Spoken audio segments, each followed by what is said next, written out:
OK, so what's Sir Trevor's choice? My choice is queuing.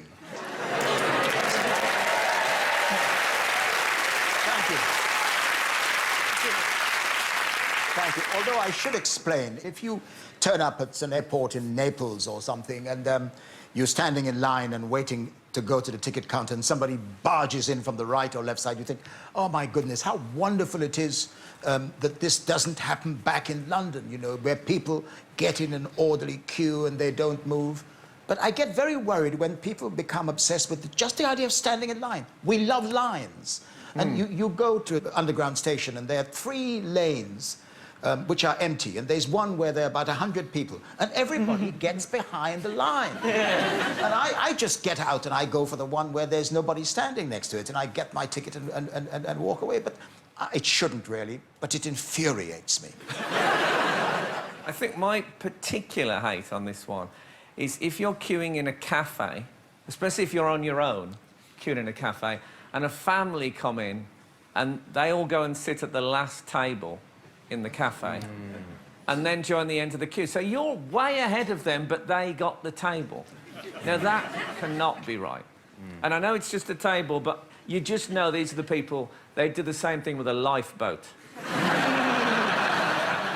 And they do it now for sales in big stores. You know, somebody forms a line. Well, in fact, for sales, they don't. They kill each other, don't they? Sort of. Yeah. I think you can get a community spirit from that kind Oh, I'm sure there's a community spirit when you do, but I mean, there's nothing else to do but have a community spirit if you're standing out there or sitting out there all night. Do you still have to queue, Sir Trevor? Do you ever just go, I am Sir Trevor of the news, let me through? No, nobody ever does that. I must... they probably do it for you, but not for me. Oh. I don't believe that. I think the world parts like Moses in the Red Sea. A queue that you see a lot in London is young men queuing for training shoes. A new edition of trainers comes out, and they literally queue overnight to get in there first. And I find this a pretty remarkable phenomenon. And I was in this car, and I was being driven. I'd been talking to the driver. It's a woman driver. She's Latvian. And she said, what is this queue? And I said, it's they're queuing for training shoes. I said, can you believe it? And there was a short pause, and she said, I've queued for cheese. But that's the... But, I mean, you know, but that's the thing, you know. So a new phone comes out, and everybody queues. Look, I tell you something. The guys who make those phones, they're going to make enough to sell it to everybody. You do not need to queue. I'm telling you, honestly.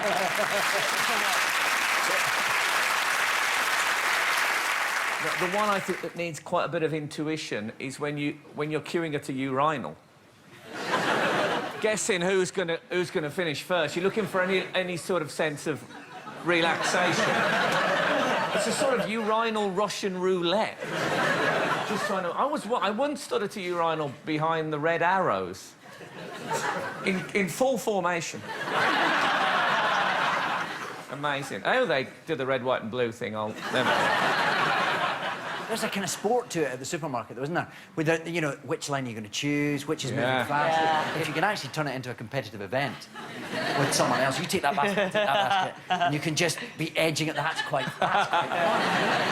I find in the supermarket, my real problem, when you're queuing behind someone, when you get to the actual conveyor belt and they don't put the grocery divider. Now, that's their job. It's the leader's responsibility. I can't put it on. They have to put it on. So what I start doing, I start putting my stuff on quite close to theirs. Like the most expensive stuff, like a little bit of truffle oil rolling over. They start to panic, and down it goes. And so, what's upsetting Sir Trevor? Lateness.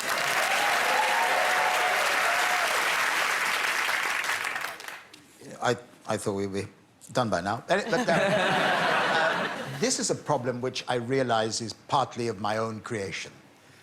If I arrange to meet somebody at 6 o'clock outside McDonald's, by, you know, some... Do you mean your house?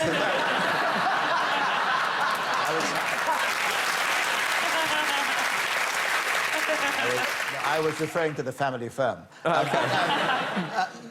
At 6 o'clock, if I say 6 o'clock, at about 5 to 6, I'm there, of course, and I think I've got the wrong place because the person hasn't turned up.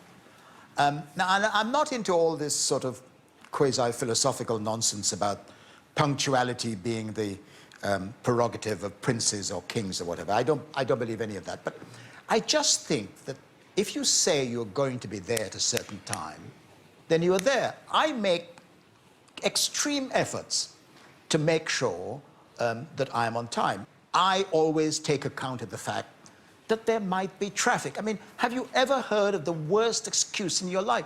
There's traffic. There's traffic everywhere. There always is traffic. Do you think it's because it was a big deal in your job? Like if at 10 o'clock Britain turned on their television, well, there was just a chair there.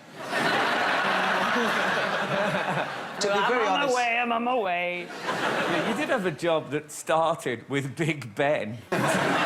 So you kind of always knew what time it was. Well, exactly. The worst thing I ever was I had a meeting with someone and they turned up. I mean, they were probably 15 minutes late, and they had a Starbucks. And they said, sorry, I'm late. And I said, but hold on a minute.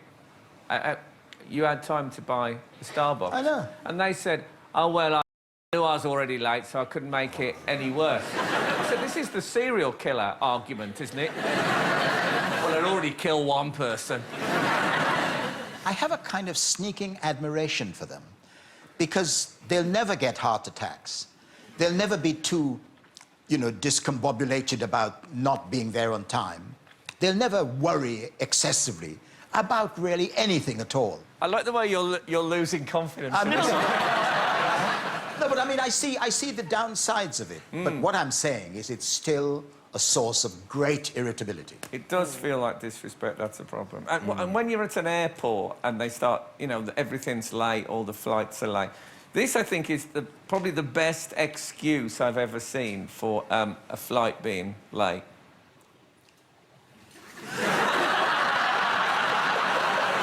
Yeah, very good.